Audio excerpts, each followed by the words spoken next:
Hello and welcome into the SorareData Game Week 435 preview. I'm Andrew Laird. You can find me as Lairdinho on Sorare. Joining me today, not Santa Claus, but let me get this. The very good-looking, incredibly intelligent, kind Sam Tighe. Sam, thanks so much for joining me today. Oh, squeeze it all in at the start, don't you? Squeeze it all in. You know you still owe me a So Rare card. You saw my tweet? No, I told everyone that you told me that you give me your Julian Alvarez rare for stepping in and saving the day on the short notice show. So that's a binding contract. Everybody agrees. You have to send me your Alvarez. That's the card you want? Yeah, because I know it would hurt you.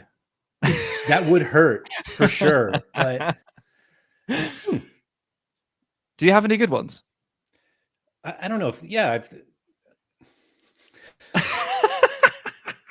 because I don't. Oh no! Only a minute in, I've destroyed his confidence. Seriously, Samta, I like this. Anyway, it works. Thanks for everyone coming. Kev heard first in, Bruzel on the podium. All it took was the worst man cold he's ever had. And Johnny, boys are back. How's it going? Dan said he's glad you're in the spirit. As soon as the video came up, I was like, oh, I need to find, and I'm like, oh, I don't have a Santa hat. Sam gave me a hard time about it, to be honest, as he should. But we're here to talk about game week 435, which is this. Ooh, I'm glad you brought up an Aston Villa something, because as we see, they're on the podium for Global All-Star. And not to get too far ahead, they're at the top of the Champion Europe table. There it is. Wow. There it is. But we don't ever start in Champion Europe. We got to make you guys wait for that. We go to everybody's favorite division, Second Division Europe, highlighted by Leicester City. Gigantic favorites against someone I'll have to hover over. Rotherham? How do you say that? Rotherham, yeah, that's fine. Ooh, fine. Norwich second. Not to be confused with Norwich. Venezia, Sampdoria, and Leeds are your top five. Leicester, really the gigantic favorite. 82% chance to win. Any reason not to think Leicester would smash here, Sam? No, not at all. Rotherham are really poor, and they are largely incapable of playing football. So that seems like a negative for them. It's a bad mix for them, but it's a great mix for Leicester, who are very, very good. I don't know how much you've been sort of keeping track of all this, but the top two at the championship level this season are far and away better than everybody else, like to a disgusting degree. I don't know exactly how many points clear they are, but I think they're around 10 clear of third, the top two. I think there's quite a big gap opening up there, which is pretty demoralizing for everybody else. And how many wins have Leicester got already? 18. Yeah, so I think there's a stat going around at the moment that Steve Cooper, when he led Forest from bottom of the championship into the playoffs and then managed to get them promoted, they won 18 games that season. Wow. And Leicester have already won 18 games, and we're not even into the second half of the season. So to say they've been dominant, and to their credit as well, over just in second place Ipswich, who have been just been promoted from League One into the Championship, so they're hunting consecutive promotions. To say they've been dominant and a cut above would be an understatement, and fair play to them. And Leicester have got these ridiculous scoring cards. Like, if you ever look into their team, right, Yannick Vestergaard is not very good at football, but like, he is a smasher. Ricardo Pereira is very good at football. Yes. He's also a smasher. Kiernan Dewsbury Hall, all those guys. Daka started scoring for them.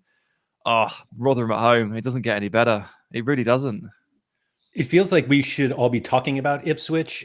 Like, 16 wins at this point is very, very, very good. And yet it's two fewer than Leicester. So yeah, I think we'll get into when we look at the global part of it, but it does feel like you can win All-Star with Leicester this week if you have them. Like, this is the fixture you've wanted all season. Definitely. I mean, to be fair to Leicester, they're so much better than the others here that they probably have about 4 of these fixtures, unfortunately, for everybody else that doesn't own the cards. But yeah, this is it. This is the dream setup. Leicester are well capable of winning a game 4-0. They've done it. I think they've probably done it a few times, and Rotherham are there for the taking. So yeah, Leicester stacks in All-Star this week are a problem. Tuggy's asking, how did Ipswich get so good? Yeah, so I don't keep track of them too closely, but the simple answer is the manager is a genius. It's Kieran McKenna, former staff member at Manchester United, and him and Michael Carrick were kind of working with the backroom staff at the same time. They've both moved away. Carrick's gone to Borough, who nearly got promoted last year from the Championship. McKenna got Ipswich up from League One, and now look at them in the Championship. He is seen by pretty much everybody in the game as a genius mind, a genius tactical mind. Pretty much anybody that I've spoken to who has ever come across him has been absolutely blown away by him. Wow. And everybody is convinced that he is a future great manager. So that's the simple answer. I can't go into much more detail than that because I don't watch them too often. But Kieran McKenna is the one that has got this ship going. Well, that's certainly more than enough to keep me interested. Ipswich away to Leeds, though. Yes. We don't have many Ipswich cards, but we do have Leeds cards, and that doesn't seem like a promising fixture from an SO5 perspective for either club. I think it suggests goals. Okay. Because Ipswich away from home, more often than not, in the last 6 or 7, they have basically conceded a couple of goals, usually 2, sometimes 1. Away clean sheets are very hard to come by for them, but they always bite back. And Leeds, of course, not only just master of scoring at Ellen Road, but they often score early as well. Like a lot of these goals are going in like the 5th minute and the 3rd minute and stuff. Like it's such a lovely thing to see when you get that alert. Goal, 3rd minute. You're like, yes, I'm already above 60 for the whole game. It's so good. So yeah, I would imagine it's great for the attacks and not so great for the others. Yeah, 28 conceded by Ipswich already, which just seems like a lot when you've won 16 matches. I mean, with Sunderland 24, Watford 27, Hull 27, West Brom 22, 28 conceded. Seems like a lot. But we do have some Serie B teams. We were saying that we just don't have that many cards. And so it does feel like we'll have more championship cards going in second division than we will Serie B. Venezia have some. And you were saying you have a Sampdoria card yourself. You even know who they're playing. Don't make me say it. I literally have forgotten. But they're playing 20th place at home, which is a pretty promising one. Yes, this one for LP something. And I've got the captain, Nicola Muru, in Super Rare. This is the dream fixture, isn't it? You've got a defender. They're home against 20th, bottom of the league. You're like, this is the banker. And I don't have a team. I don't have enough players. This is the 1 week in the festive period that I just don't have the players. So I'm missing that fixture. And I'm sure a lot of you out there will know how much that hurts because you've had it yourself. It's the one you hunt. It's versus Rotherham. And I can't field a team. Damn it. You going to sell? No. What? Goodness me. Could never. He's got the because they haven't reminted them, he's got the XP cheat, the 5%. Oh, okay. So he's actually a very powerful super rare for me. He's like an 8-9%er. Wow. I need this guy. Okay. That's fair. That's fair. Southampton traveling to QPR. You're a Southampton guy. What do we think? I am a Southampton guy. I do like Southampton. I have the entire collection, bar James Ward-Prowse and Romeo Lavia in limited. It's done quite well for me, to be fair. Another bunch of 15%ers. This is tough. The raw bones of it is that QPR, I think, are 22nd in the league and Southampton are 4th. And Southampton are on an unbeaten streak of 12 or 13 games. So it looks good on paper. But QPR recently appointed this new manager from Scandinavia. I'm sure you saw it in the Discord. Cifuentes. No one really knew who he was, but the QPR fans that I've spoken to, my brother-in-law is one of them, said that this is the best QPR I've looked in like half a decade. Now, he's been there a month, so he's done something right. So Boxing Day at home is always very, very special in England. It's an amazing day, an amazing day of football, and families go and have the best time. And it's a bit of a sacred day in England, that, and not for any other reason but football. No one else really understands why it's called Boxing Day or anything like that. But we know it's time for the football. This is a, I guess it's a banana skin. I would argue it should not be this high up. If Southampton were at home, fine. But QPR are looking pretty good recently. So this is one to be a little bit more wary of. That's fair. Is Begovic still their goalkeeper? Yeah. I bought him at the beginning of the season, like before the season started, because I don't think he played. I think he was an L15 of 0. I remember flipping Begovic early in the season and couldn't believe he was still playing. And here he is. Here we're talking about him 4 months later. Yeah, he still plays. He's my friend. That was me. He's a good guy. He sent me some goalkeeping gloves once. The Arlet. Wow. And they're like in reach. Yeah, signed. Hold on. Let me. I don't know why he signed them there. That's where the ball goes. But obviously, I'm not going to wear them. But yeah, he's a good guy, and he's still playing. He still absolutely loves playing. He left Everton at the end of the season. He was back up to Pickford, and I remember texting him and saying, "Where are you going to go?" And he was like, "Somewhere in London. I want to move back to London." I was like, "Yep, I get it." So I think it was between Luton, QPR, and there's only about 48 clubs you could possibly join. Yeah, that's the beauty of London, isn't it? They're absolutely everywhere. All right, let's just remind everyone we have no Asia and no America this week. We do have Challenger. And here we have Celtic at the top.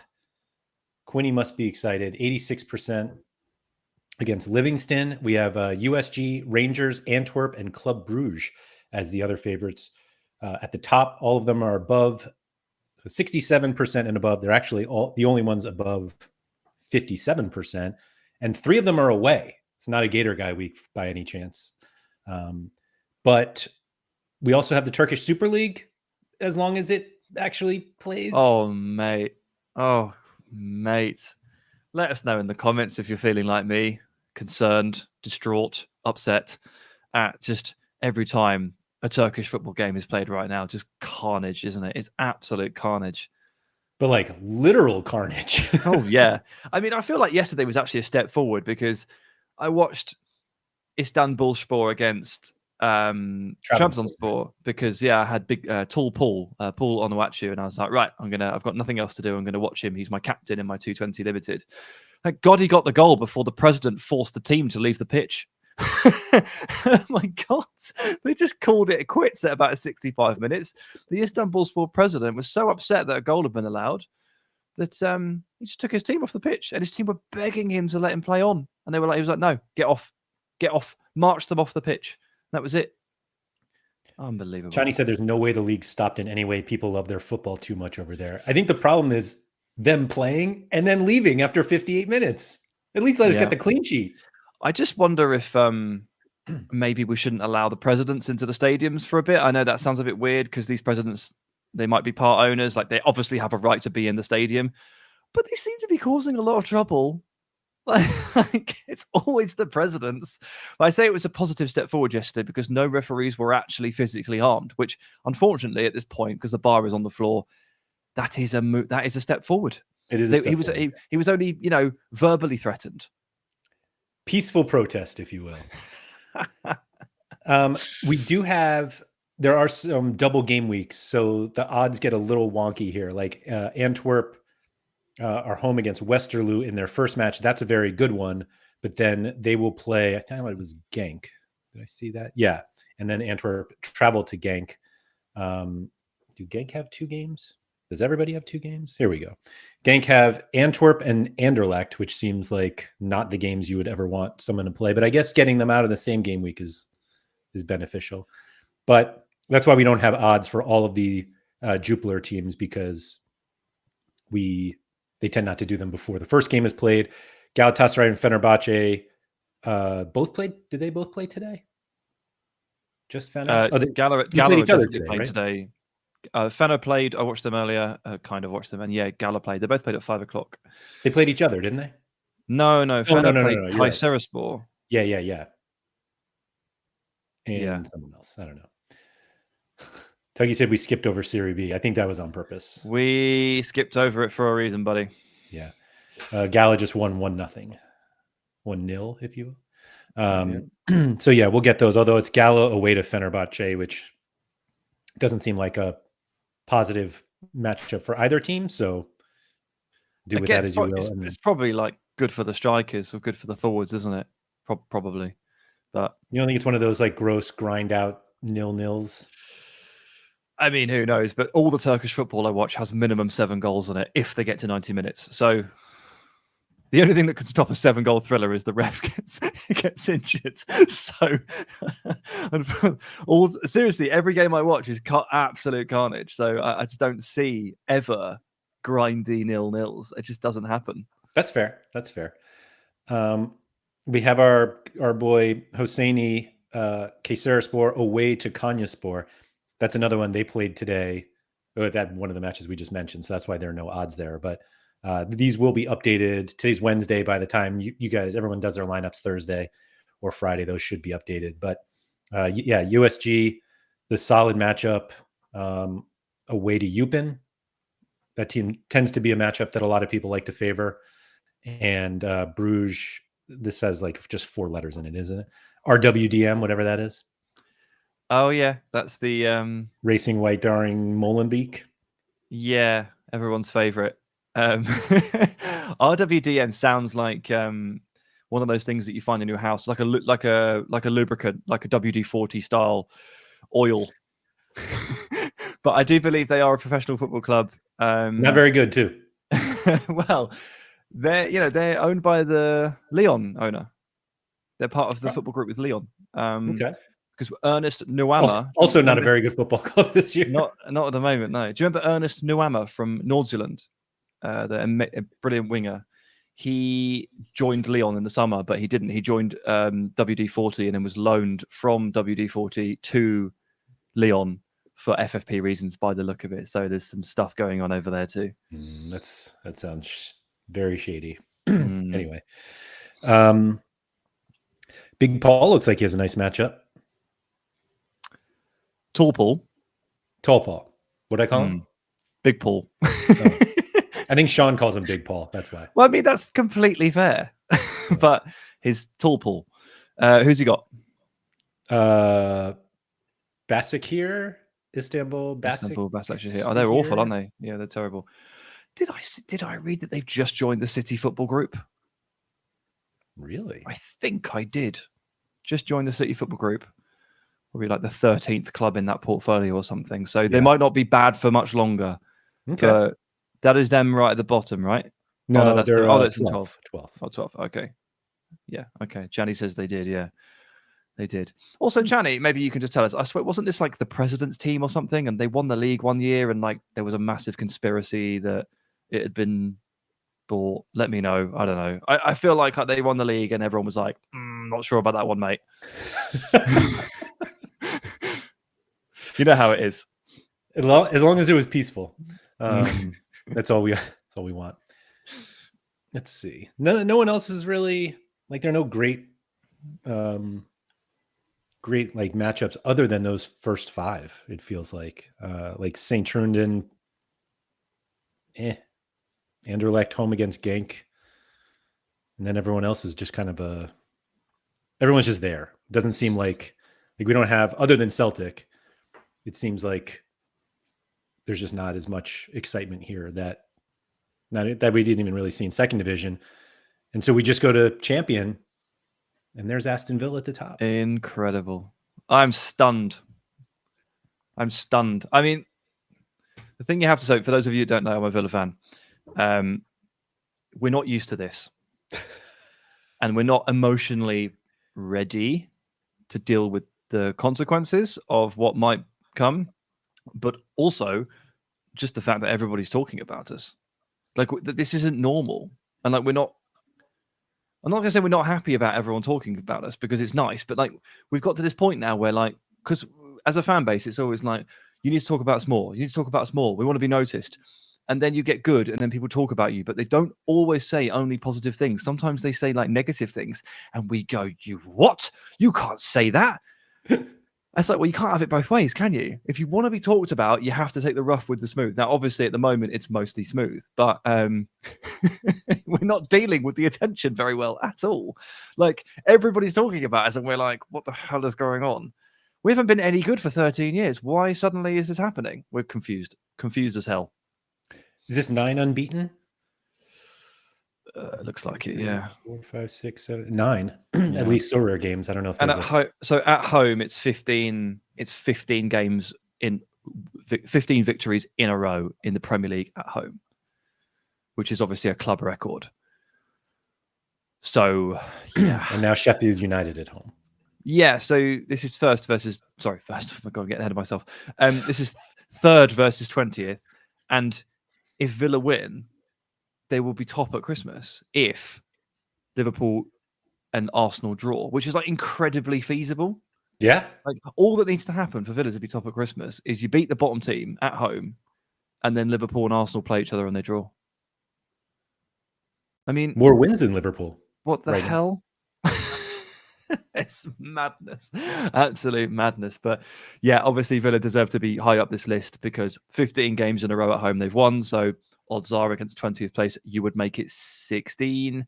The only problem is that Boubacar Kamara is suspended. Yep. But Douglas Luiz will return from suspension. So he's the actual most important midfielder. So that's fine. Other than that, I don't think there are any other worries and concerns. So, you'd expect a 2 or 3-0. Germa's asking why they would let Douglas Luiz leave in January. They wouldn't unless they had no say in it whatsoever, which would mean there's a release clause. Yeah, I've heard conflicting points on this. I was told by someone that there was a clause, but I never found out how much. I couldn't get that information. There's been some reporting recently to say there is no clause. But that could easily be there's no clause in January. Like, some of these clauses are only active for 20 days between July the 14th. And like they get a bit weird, don't they? So, look, Villa will never sell Douglas Luiz in January unless they have no choice.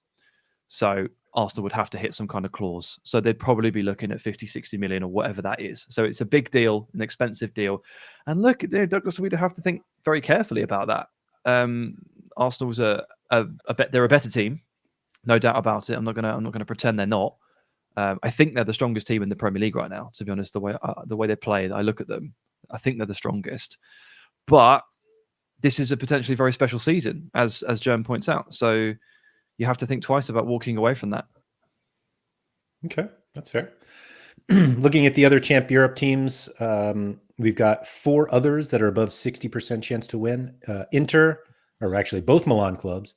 Newcastle home against Nottingham Forest, and Atletico Madrid home against Sevilla. That's who that is, right? Yeah. Yes. So, couple of banana skins here as well. Newcastle, Forest, obviously new manager. So, you never know, right? The new manager bounce. I would personally, if I was to rearrange this, I would downgrade that a little bit just because I'd be always wary of that new manager bounce. And Atletico Madrid, they are obviously strong favourites against Sevilla, but I just watched Sevilla pump my beloved Granada 3-0 last night. And they've also got a new manager, Quique Sanchez Flores, who took his first game last night, won 3-0. These sorts of things do create an uplift. And they are then not as clear-cut dominant matchups as the statistics or the league table would tell you. So a couple of concerns there, but I'd still expect wins, I guess. Yep. We also, as you can see, Newcastle have a double game week. Do they all have it? No, not everyone. It's Forest. Forest have got a couple, I think, and Newcastle have got a couple. Yep. Newcastle also have Luton, and Nottingham Forest also have Bournemouth. Yep. And my friend Garrett just bought Chris Wood just to fill out a team, but they don't have a game in the right game week because they've got 2 in the 4-3-5, none in 4-3-6, and everybody else in the league does, and he's like, Hate to see Never it. mind. Hate to see it. What do you think about Fulham home against Burnley? Fulham usually win 5-0 now, right? That is what they do now. Yes, that's their thing. But obviously Burnley have been really, really poor. And even when they've played well, they've tended to lose. I don't know how they've been scoring on Sorare, but yeah, generally speaking, not great. And these newly promoted teams and these weaker teams, if they are away from home, you do expect them to obviously just lose. Fulham, those 5-0 wins do tend to come at home for obvious reasons. And they got through in the cup last night, and there's a good feel around this team at the moment. Like Raul Jimenez has started scoring again. You know, it was a sort of goal drought of 30 to 35 games, and then suddenly he gets 1, then he gets 2, then he gets 3. Tom Cairney, the club captain, has sort of come back to prominence and started playing a role again. And everybody thought that he was done and dusted. I mean, look at those scores. I mean, I was going to say, Cairney's been incredible. They're really good. And like, there's a few, oh, geez. Not bad. I mean, decisive, sure, but not bad. Is he back on set pieces? I would assume so, because he always... No, Andreas? 19 Doesn't corners? look like it. There you go. Andreas is looking good too. Short corner to Kearney, and then he'll. If you win 5-0 twice, everybody's looking good on the L5, I guess. But Yeah. And Anthony Robinson as well. Like he played that game against Liverpool recently and got like 1 billion interceptions or something. Whatever it was against Liverpool. 13. I mean, I just thought that was a typo. It probably still is a typo. It's not. I checked. Like you went back and counted? No, I checked with whoscored.com, who use Opta-Data. It's like, have you got this too? And they were like, uh-huh. Yeah, I just mean, I think the Opta guy kind of fell asleep. Oh. By accident. Fell asleep on the keyboard. Great. Yeah. Apparently it's not even a Premier League game record, though. I can't remember who it was, but someone had 15 before a couple of years ago. So it's 13. It's still not even the most. I mean, what? Yeah, that's crazy. Yeah, crazy. Yeah, it seems like it should be a fairly competitive, like Premier League, whatever we call it, special or winter competition, whatever the cash one is now, because there are some like very favorable situations. I mean, we haven't even talked about. Well, I guess Chelsea away to Wolves isn't that great. I feel like Chelsea, every week you're like, they could go off, and then they don't, and you're like, oh yeah, they're not that good. I forgot about that. Yeah, they trick you a lot because they do have good players. They do. We know this. But like they don't play like it, or often they haven't really over the course of the calendar year. And things do feel a bit random with Chelsea. Like you go back through just the fixtures there, you can see like, yeah, there's some run of the mill stuff and there's some games you expect them to win. But you know, they came off the back of beating Brighton there, and they went to Old Trafford and everyone thought they were like ready to go. And United absolutely rinsed them. Rinsed them. And then they'll get to a game where they just completely and utterly lose the physical matchup, like against Everton. They'll lose to Brentford because they're a well-organized defensive block and they just don't have the solutions for it. Like with Chelsea, it just feels like 100 things can go wrong. And it's not the sign of a top team. So like every now and then it's going to be fine. But most of the time it's just not. It's just not. Yeah. It's not. And they can't put in 90-minute performances either, which I know is hard to do. It's a bit of the thing where people say we just need to play well for 90 minutes. Like that is incredibly hard. But they'll play amazing for 70 and then they'll forget how to play football for 20. And it creates these ridiculous games and creates these results. They'd be better off in Turkey. That's part of the plan. As we said. Sorry, what were you saying? That's part of the plan. Todd Burley's next step of the plan is move Chelsea to the Turkish Super League because it's easier to win. Mm-hmm. Yeah. It's like moving conferences, right? Same thing. You just move the team. In America, you can move teams. Yeah. Yeah. Simple That's his plan. Yeah. Is there a London in Turkey? Can they find a town named London? Can we just rename one and then they can just go there? And be like, no, we're still in London. Yeah. Londonspor? Yeah.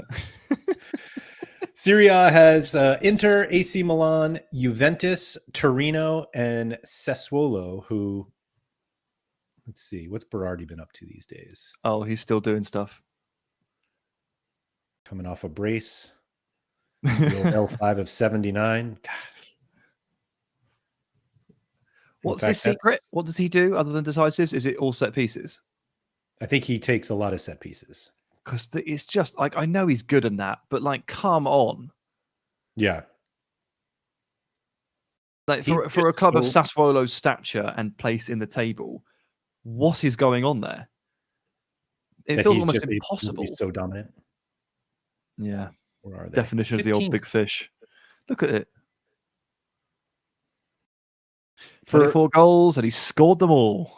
Yeah, well, I mean, in fairness, if you have a team that is kind of lower mid-table or upper bottom, however you want to describe them, you want the team that is willing to try to just outscore everyone. Yes. At least from an SO5 perspective. Yes. And if they're willing to give it to one man in an attempt to do that, then just get that one man. Yep. Let's see. We've got West Ham. Is that West Ham favored at home against Manchester United. The Liverpool Arsenal, as we saw, that game is at Anfield. Bruzel said, got rid of my Berardi last night, but gained a Verts forward from 2021. So my FOMO is minor. That's an interesting. Was like a swap. Yeah. I know. Wow. Okay. I think I like the Wirtz side of that more than Me too. the Berardi side. Yeah. That's one, Brazil. Although, to be honest, the scores probably favor Berardi, but obviously you'll theoretically have some more utility out of Wirtz in the next 20 years that we're playing Sorare. Atalanta away to Bologna, Roma at home against Napoli. That's kind of a fun one.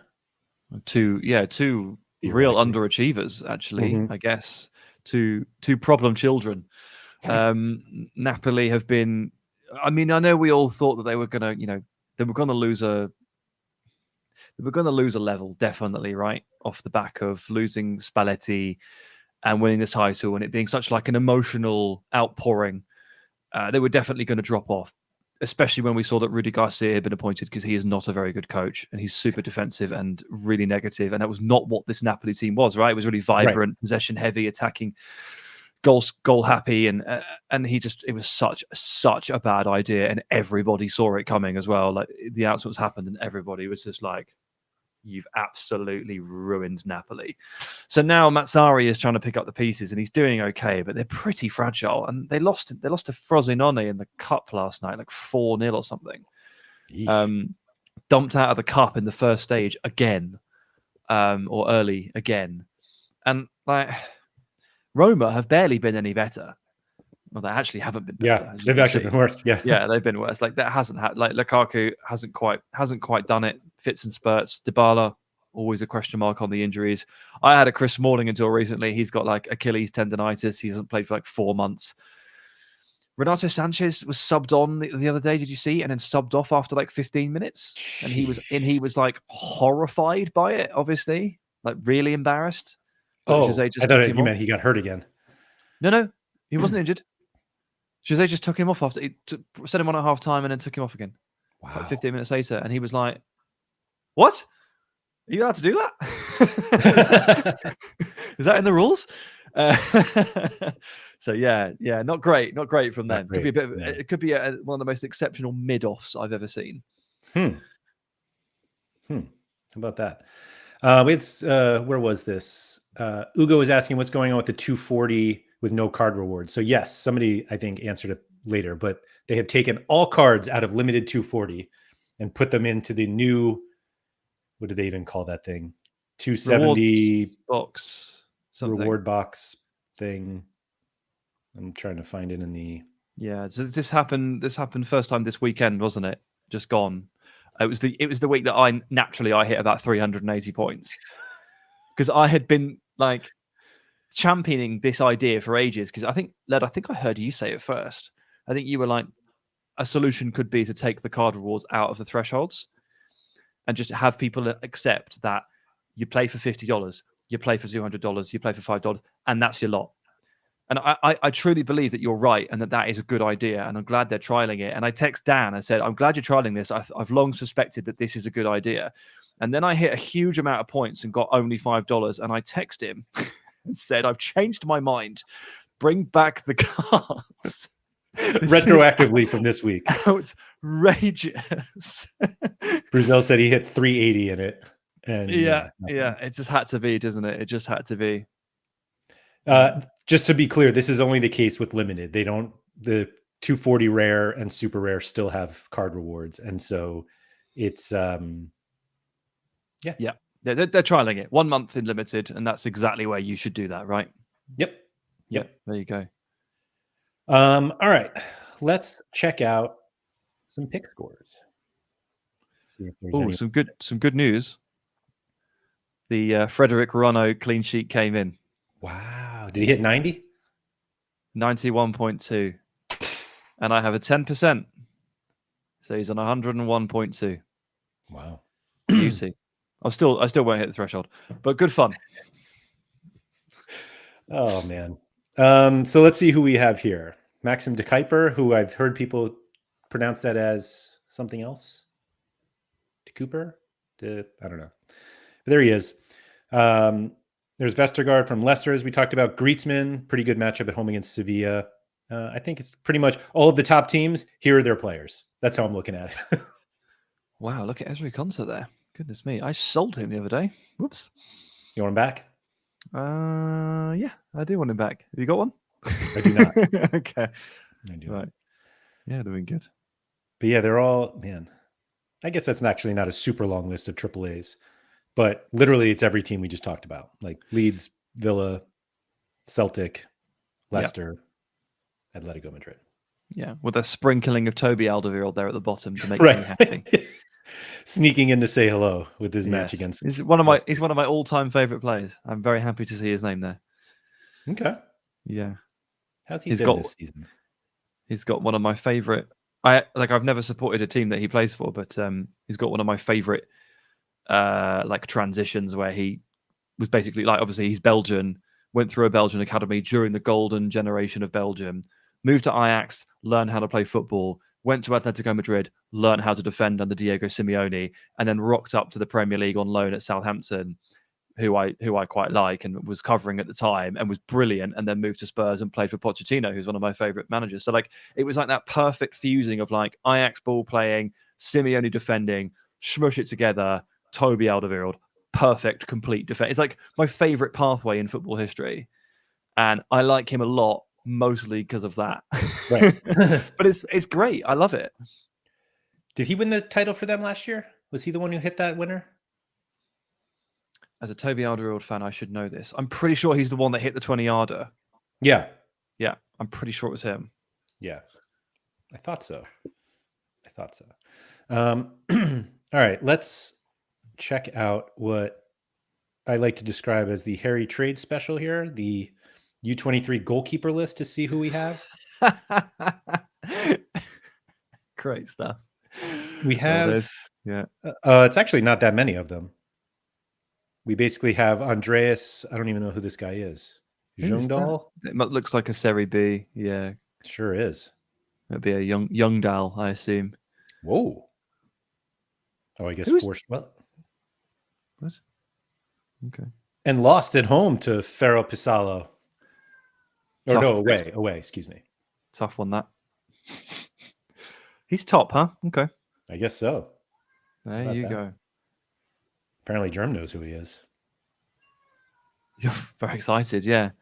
Big Bad Bazunu in second. There he is. It's coming along. And then we get all the way down to Petrovic. What is the Sanchez injury? They were very, very not specific. They just said he'd be out for some time. Okay. So like that could be literally anything. I mean, we can't take Bryce Mendes. Did you see Bryce Mendes? He's back in training for Real Sociedad, and he could play tomorrow. He broke his arm 12 days ago. Like, sorry, but he's not allowed to play football for the rest of the year. He's broken his arm, right? Let him have Christmas. And I mean, I don't know what Sanchez's injury is, but they'll be very obscure about it until he's suddenly just there. Right. Yeah. Well, as I like to say about Mendes and other people like that who have some sort of arm injury, he plays football. Doesn't matter. He's an outfield player. Yeah, I get that, but still, give them. Just wrap it up and get on the pitch. So yeah, Bazunu. That looks. Johanneton said Suzuki AA is funny. He literally only gets good scores versus Mechelen. I mean,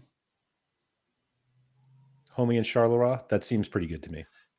Zion Suzuki. Is that the guy that ended up... Did Man United buy him or something and then loan him? Is that guy? Let's have a look. On loan from Urawa Reds. Is he moving to United at some point? I think there was something in the summer about him. I don't know a thing about him except that his name is awesome.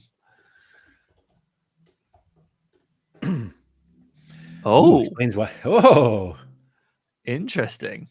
Okay, there you go. Great name, great taste. Sorry to the United fans. Just such a direct shot to the head for any United. Just, I'll tell you why I did that. It's because you caused me so much pain as a child. Sir Alex Ferguson haunts my dreams, and I'm just getting it back in while I can. I haven't got a big window for this, so that's fair. That's fair. Johanna said they were going to go after him, but then they got Bayender instead. Oh yeah, which sounds like they got Bayender after Suzuki said no, thank you. Simo said, which players who are on 4 yellows are going to pick up a suspicious booking this weekend to get Christmas off? Oh, that is a good one. We can check the bookings, right? At least on the Premier League side. Sure. See who's on 4. You can use who scored probably for this. Yellow cards. By the way, shout out to all the players who are already on 7 yellows. Wow. Nicholas Jackson, Joao Polina, Emerson, and Edson Alvarez. Obviously, the 2 West Ham players in there. 5 yellows. What is Jackson doing getting that many yellows? He was suspended by game 6. I don't understand what he's doing. Abdoulaye Doucouré, 4 yellows. There's my pick. right there. Cole Palmer, 4 yellows. Christian Romero, 4 yellows. Darwin Nunez, 4 yellows. Enzo. That's actually quite a lot of important players here. Yeah, it is. Joachim Andersen, he's a massive scorer, isn't he? Mm-hmm. He's on 4. John McGinn, look away now. He's on 4. There you go. McGinn, speaking of things haunting our dreams, my McGinn sale looks like one of the dumbest things I've done in a long time on Sorare. Anyway, full U23 guys, De Kuiper, Palma, all the guys you want to see. Oh, Somerville, lovely. Another one of yours. Always there. Always there. Taylor Harwood-Bellis is on 4 yellows. No, actually, no, this is a different list. Sorry. Taylor Harwood-Bellis is right there, looking good. Okay. There's something happening there. Jack Stevens is back for Southampton, and someone's dropping out. And I hope it's Bednarek for the sake of the Sorare community, but it might be THB. Yeah. Yeah. Let's get a quick look at Cap 240, and then we can be on our way here. Man, we must have to for scoring 1,000. Yeah, at this point, what score does he need to put in to justify all this? What's the minimum here? 75? Probably just 60, to be honest. But that's really good. Yeah. But yeah. Oh, Jacob Ramsey's only on a 30. Yeah. Is he going to start? I would expect him to start.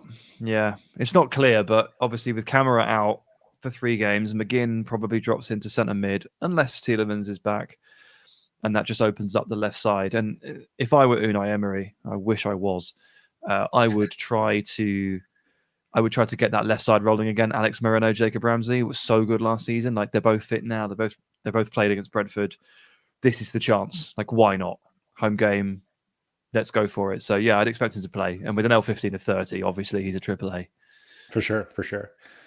Trying to find some of the cheaper ones. We have Cherisis. Nice. That's like a John Johnson or a Will Williamson. Cost of 47. Doesn't look that good. I guess it's just that Istanbulspor is. Yeah, that's the team that they're bottom, and they were the ones that walked off the field. So actually, that's another banana skin, because you might not get 90 minutes against that team. If they go 2 goals down, they leave. Doesn't matter what minute. Right. They just they take the ball and they go home. I have never heard that phrase banana skin before. And I've used it 4 times. Yeah. I'd like to find a better phrase for it, but maybe red herring, but it's not quite the same thing. But yeah. So part of it is just because we call it appeal. Okay. Yeah. And maybe the fact that you didn't call it that completely made me think of something else other than it's something there that can trip you up or whatever. Well, yeah, I mean, think of it in Mario Kart terms. Yeah. Yeah. So that's where my that's where my brain is almost all of the time. I'm on the Rainbow Road. That's it. Fair enough. If you really trust pick scores, then Jeremy Toljan from Sassuolo looks like a solid play. 44 L15, and who are they playing? Genoa, apparently giving up tons of points to right backs. Whoa. Wouldn't want to be a Genoa left-sider. How embarrassing would that be if you were Genoa Just left-sider? exposed by Jeremy Toljan. If anyone wants anything, Toljan is not very good. He's not that good. He used to play for Dortmund, man. I mean, play is a generous term for he signed for them. I don't think he did much, but yeah, he's not great. I mean, triple decisive recently. That's I don't think I've ever seen that combination before. Assist, penalty drawn, clearance off the line. Awesome. The full package. Yeah. See, he does it all. He does it all. What was I saying? Disrespect. He's got much better since I last saw him, clearly. At least that was this one time. Oh, well. All right. I think that does it for us. Thank you to everybody for joining. If you could please like, subscribe, all that good stuff. Shout out to Quinny, who was here before. And I don't know if there's going to be a fun game week. I can never tell with these short ones. And I look at my lineups and I'm like, oh, I have 12 players for this one lineup, but not enough for a second lineup. And you just get it. I don't know. Just make sure you do the smart thing and make the best possible lineup you can rather than stretching yourself across two and winning nothing. And captain the highest scoring player. Oh, yes. You should do that. There will be no game week 436 preview show. It's Christmas Day. We're going to take it off. Simple as that. So thank you everybody for joining. Good luck this game week and Merry Christmas.